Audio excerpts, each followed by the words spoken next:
So we're gonna decline bench, 1/4 press with a close grip.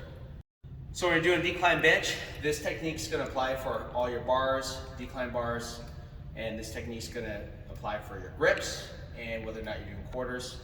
So first is where you're gonna set the bar up in the where you're gonna set the bench in the rack. It will really be dictated. You gotta figure it out when you're lying down. So first, you're gonna sit down. You're gonna push your feet firmly into the bench. You're gonna come underneath the bar.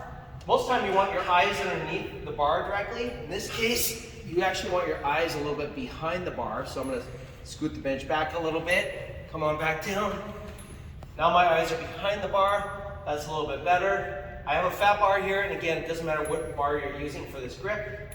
And what you're gonna do is once you unrack, you're gonna be in a different bar position here. You're gonna come down usually below your sternum, usually at the top of your rib cage, below your sternum.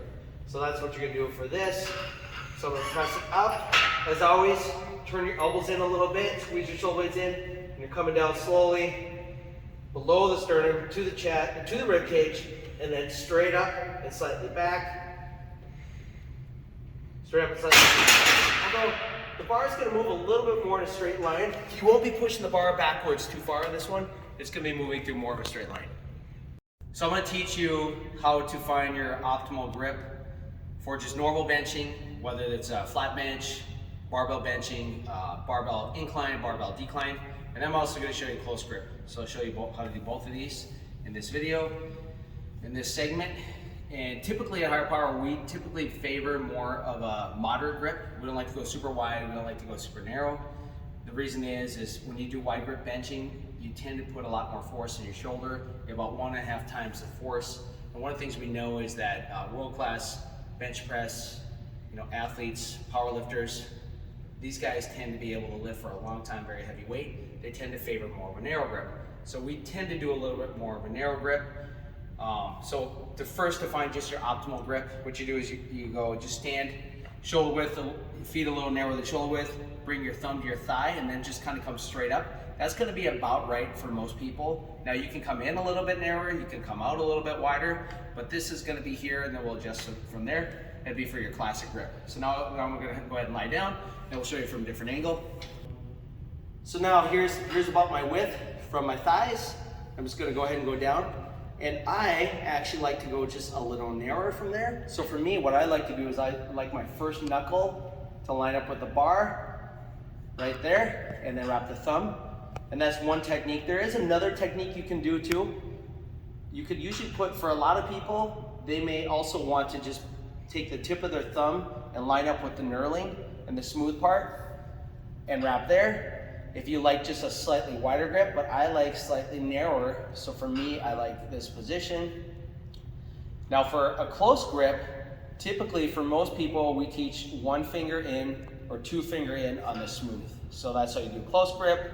And then of course, wide grip for me would be out on these rings right here, pinky on the rings. So it's gonna vary based on you, but that's what we found to be best. So when bench pressing, whether you're gonna do flat, decline, or incline, this technique's gonna apply for all forms of bench pressing. I'm gonna teach you the different contact points we need to maintain when we press. So first off is we're gonna sit down on the bench and we're gonna lie back. And what you wanna do is you wanna get your eyes underneath the bar. That's the first thing. So I'm gonna get the eyes right underneath the bar.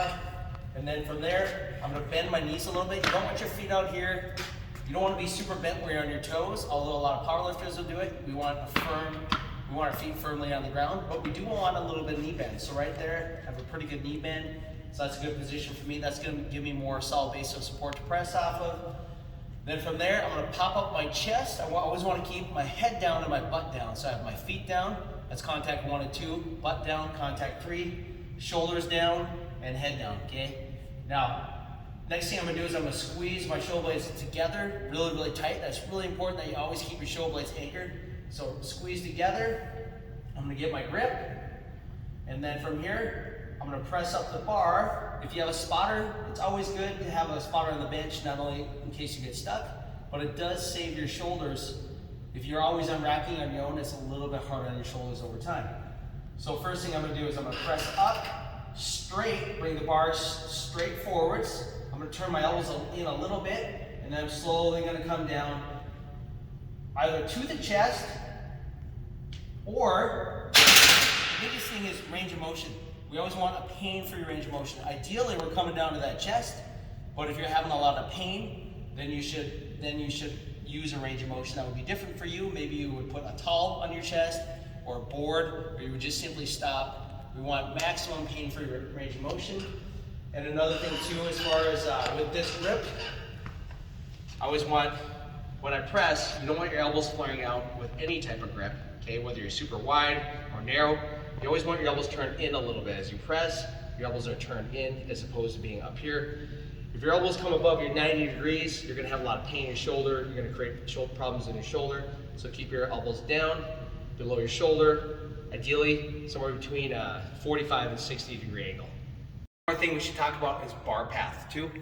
What happens is when people press, a lot of times they're gonna press in their arm, they're gonna press forwards, they're gonna press up and forwards like this. You can see my arms at an angle towards my body as opposed to being 90 degrees. What you wanna do is keep your shoulder blades tight. You're gonna come down and the bar is gonna come down and slightly forwards. And then as you press, you're gonna press the bar up and slightly back. Down and slightly forwards, up and slightly back. But as you're pressing, your forearms should be vertical at all times. So what you want to avoid is, avoid pressing forwards like that. Forwards like that. That's really hard on the shoulders and you have no leverage. Instead, keep your elbows under the bar at all times. Press up and slightly back, down and slightly forwards. And what you're doing is you're literally approaching, in the flat press, you're going to be approaching your sternum. So you're always controlling down and your target is right around the sternum or right around the line of the nipples, slightly below.